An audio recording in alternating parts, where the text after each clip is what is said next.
Hello everyone and welcome back to my channel. Today I want to do a super related kind of intervention potting up type video.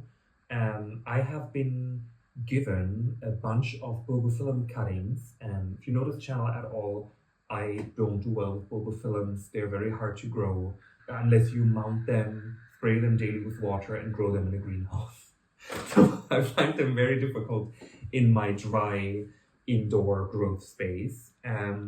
However, I feel like maybe I found a way to make it work, and I've been given all of these cuttings, some of which are sprouting new growth, so that's a really good sign. Let's see what we're working with. So this is Bulbophyllum facetum. I feel like this is probably, of all the ones that are here, this is probably the one with the lowest chance of survival. We have Bulbophyllum orientale, whatever it's called. It's this one here. Then we have Bulbophyllum vindebonum with a new growth coming. Bulbophyllum pictorum, lots and lots of pictorum. So let's see what happens there. This one is a bit of an unsure one. This is maybe a hybrid or whatever, but there's also a new growth and new roots coming, so I love that. Then what do we have here? Bulbophyllum vaginatum. Unsurprisingly not doing well for me so far. What can I say? Then we have here Bulbophyllum dentiferum. There are two cuttings of this. There is new growth coming here and also new roots sprouting, so perfect. Bulbophyllum lobii. There's a growth here. It's a bit, kinked maybe from transport, and also weirdly pale, but hopefully it's going to green up soon.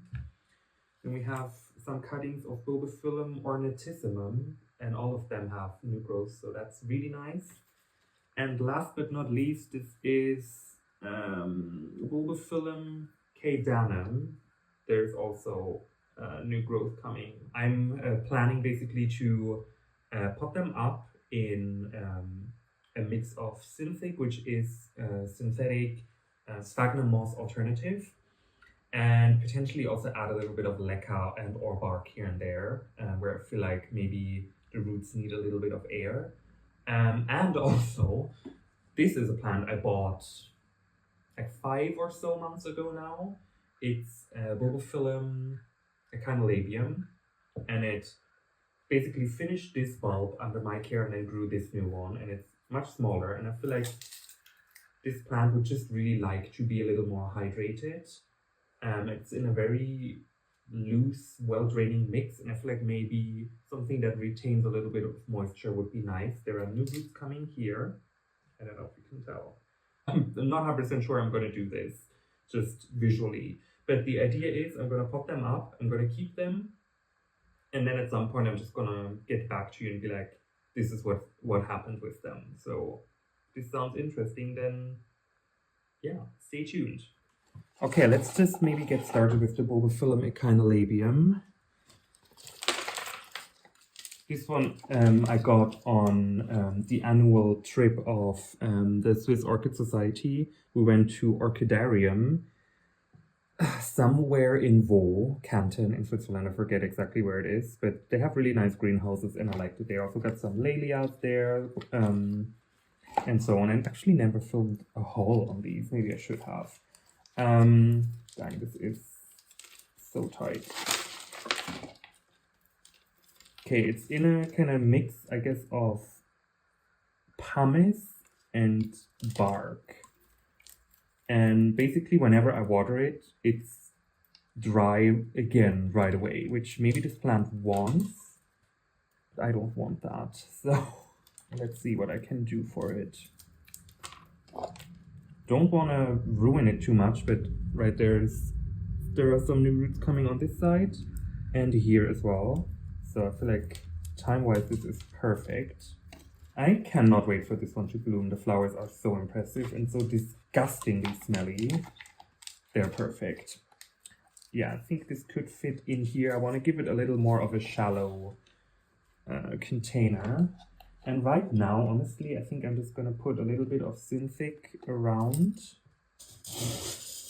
And maybe a little bit of leca. This is my new thing. I don't know what is going to go up first, but I basically just finished filming a video about an experiment Phragmipedium in different media, and I'm also using leca and synthig. So I feel like that is my answer to everything at this point.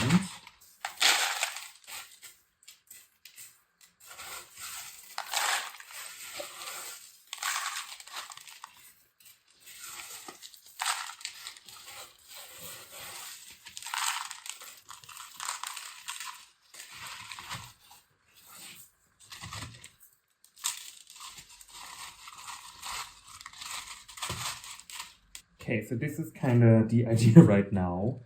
It's mostly leca around the plant, or like the old root ball, and then I put the synthig on the new roots, so hopefully these roots can grow into the synthig and into the leca and just be happy. I think timing-wise it makes the most sense to have it like this. And yeah, I'll keep you updated what this plant is doing. Okay, next up, I have these pieces of Bulbophyllum ornatissimum. If there are mix-ups, by the way, don't hate me for this. I don't know anything about Bulbophyllums, so I can't just look at them and differentiate between them. I don't know enough. So yeah, let me know if you notice some things don't make sense. And then of course I'll correct them, or I'll pin your comment up, or maybe write like a summary. But yeah, so right now the idea is I'll just have some loose synthig, and this synthig is wet.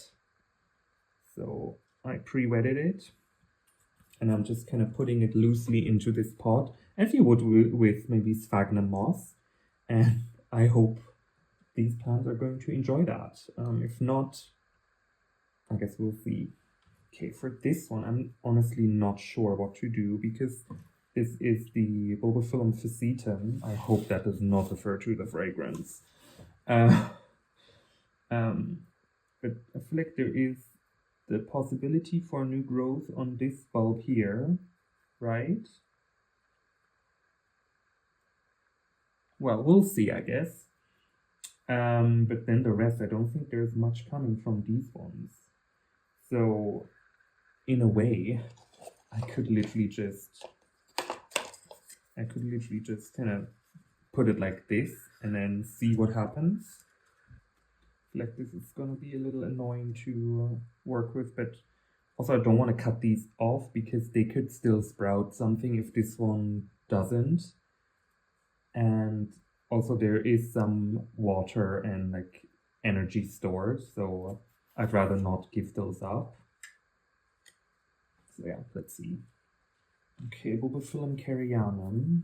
This is also a generous piece. This is definitely one of the perks of being a member in an orchid society. People are so generous when it comes to sharing plants, giving cuttings, and so on. And I cannot wait for my collection to be kind of large enough, not number-wise, but plant age-wise, to be able to give out also cuttings. It's such a cool way to keep plants alive, to share them, share the passion. But yeah, my plants collection is just very young still, so I think it's still gonna take a little while until I'm ready, but cannot wait. Okay, I feel like this is already a bit too tight. Let's see, maybe this one could be better. Not really. I feel like this might be one of the ones where it's probably really best to just mount them, right? It's a bit of a rambling growth pattern.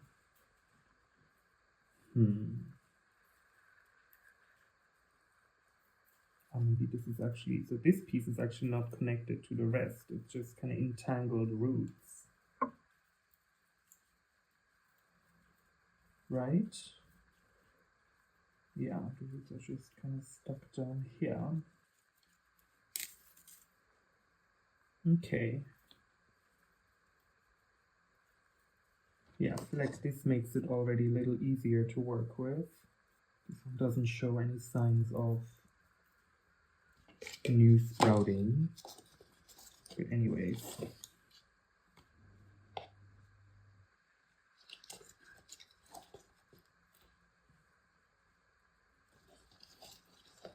Okay. I think I'm gonna make 2 pots out of this one.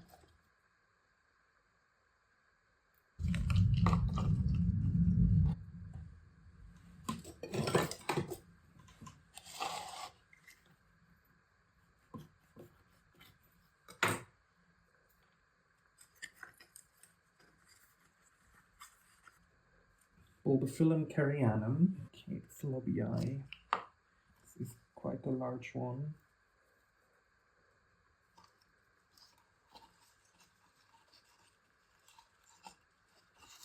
So twisted. It's very tempting to just break it here, but I guess any bulb on here to help this new growth develop is a good thing.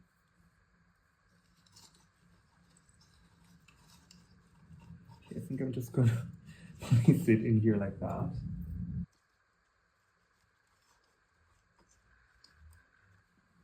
Okay, Bulbophyllum lobii. Okay, then we have this little mystery Bulbophyllum. Will this fit in here? No.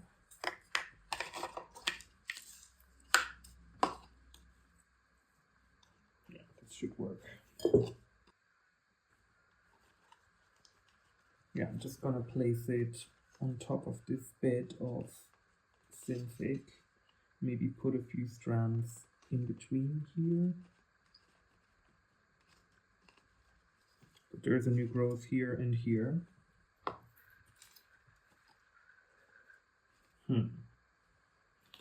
This is now what? Bulbophyllum pictorum. Don't see any roots. Don't see any new growth. But this has flowered a lot, you can see. There are like old flower spikes. Ah, there is an eye that's coming up. I don't know if this is going to show really well. And on this side as well. Okay, that's good. Oh dear, this looks very intense. This is the old pot that the echinolabium was in. So let's see, it's kind of in a little spiral in here, and I think these 2 pieces, this one, I'm not sure if there's anything on it. It seems very dry and kind of approaching death very quickly. Oh yeah, here also you can see it's... I think I'm gonna discard this piece. This doesn't look very promising. This one here, I guess this is where it was cut. Oh, this is kind of one of these middle pieces. Also old flower spikes here and there. Yeah, but if we have a flower spike here and there, so then there is no more eye on this. I think this also can be discarded, right?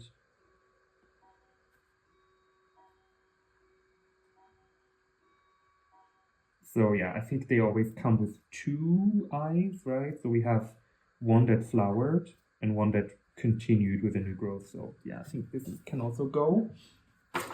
But anyways, we have a very promising piece of Bulbophyllum pictorum in here right now. And I'll keep you updated on this one as well. So then this is Bulbophyllum vaginatum. Okay, this one I don't think anything's going to come from this piece. There is no eye or anything. So I think I'm gonna put this to the side as well. Ah yeah, there's a new growth on this piece. So that's very promising. And there's a root that looks very fresh. So I think I'm just gonna put these 2 pieces together. Maybe it can go into this tiny little pot.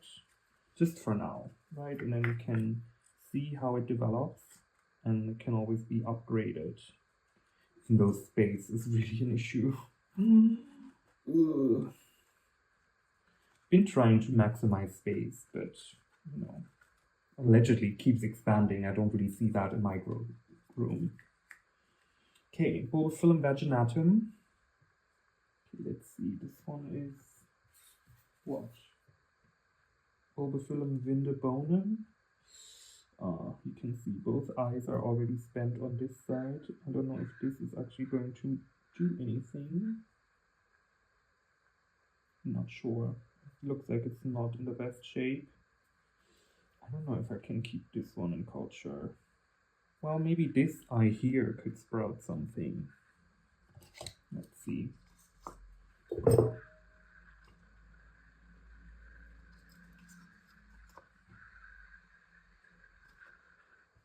Vindebonum, I think, right? And there's this piece here. I'm not sure what that is. Is this the orientale? I'm not sure.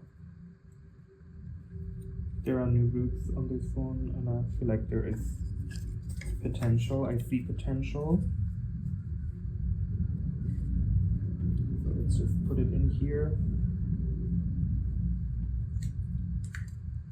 Okay, so Vindebonum and orientale. And then last but not least, this is dentiferum, with the new roots coming on this piece here. Oh, I think I need to hydrate a little more. Synthetic. What I really like is that it's not water repellent like dry sphagnum is. This is kind of what I don't like about sphagnum moss. Right.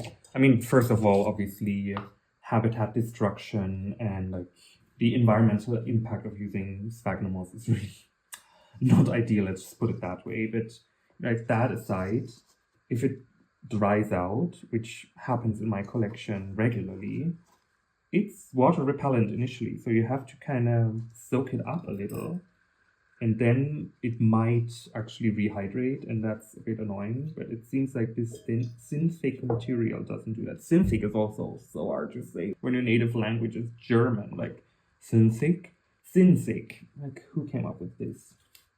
Anyway, so Bulbophyllum dentiferum, pot it up, and yeah, let's see what happens after a moment of time travel.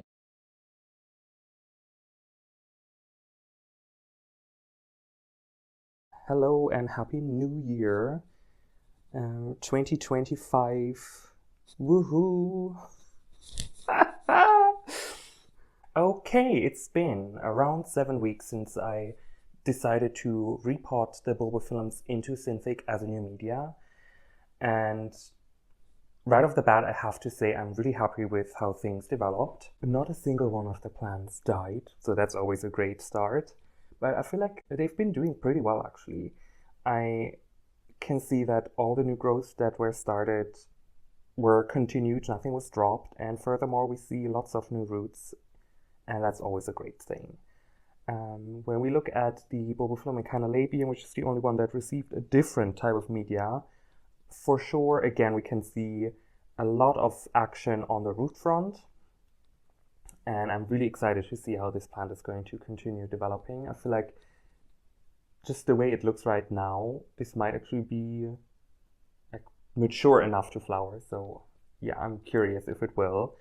I have actually smelled one of these in the botanical garden in Basel, and I have to say it's vile and disgusting. It just smells like rotting fish, so perfect for my setup here.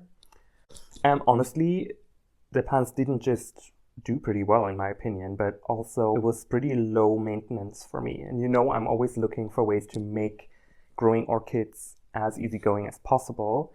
And I have to say, synthetic is really good in that regard, at least so far, because it doesn't really turn hydrophobic when it dries up. So unlike sphagnum moss, that can get a bit difficult to re-wet when it's really dry, synthetic doesn't do that at all. And so I can just have all these plants share this saucer, and yeah, when it comes time to water, I just dump water in and it will be wicked up to the plant. So that is really good, and I really appreciate that.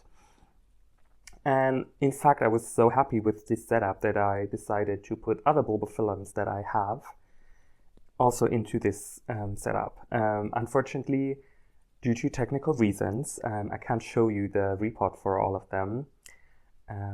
I recorded it, but then there was no audio was recorded alongside, and also somehow just random parts in between turned into really weird slow-mo clips. So yeah, this wasn't usable footage, and then afterwards, of course, all the plants were unmounted and repotted already. But yeah, still want to tell you. So have Bulbophyllum acranthum, plumatum, thyurium, and then the hybrid of thyurium and plumatum, and also one that wasn't really labeled. I'm not sure what kind of Bulbophyllum that is, but we'll see, I guess. And yeah, all of these went also into the Synthic-based setup, and I'm really glad that they're much easier to handle right now, because as you can see, some of them were actually mounted, and that was a big issue. I just don't do well with mounted plants under my conditions, where you have to keep in mind I grow inside of a flat, and it's winter right now in the northern hemisphere where I live, so humidity is very low, and mounted plants are just a chore to maintain for me. And even during the summer, yes, they're outside, but my balcony is south facing and it gets easily like 40 degrees during the day on like a hot summer day. And there is no amount of misting that you can do to counteract the dryness that comes with this kind of temperature. So yeah, unmounting them and putting them into the setup seems really useful, because I feel like the Synthic, if you don't really pack it really tightly and it's very loose, it gives a lot of air to the roots, but at the same time it retains a lot of moisture for them to constantly rehydrate, and the evaporation of it keeps humidity pretty high, right? Many of the plants, I think, need a combination of these things, like airy roots, lots of water, and humidity. And I think right now the setup seems to deliver that. Yeah, I used to have also a tiny Bulbophyllum phalaenopsis seedling. That one's dead now. I guess it followed the subtitle of this channel. The Phalaenopsis free zone. Bang! Into the trash with you. That's really sad. It's I've seen fully grown Bulbophyllum phalaenopsis actually also in a botanical garden get huge. Haven't seen blooms in person, or haven't smelled them, but it should be very interesting. So that's the update on the Synthic media. Yeah, let me know how you grow your Bulbophyllums if you have any. Let me know what your experience is with maybe some non-traditional orchid media. And yeah, thanks all for watching, and there will be other experiments actually coming up. And yeah, thanks all for watching, and see you in the next video. Bye!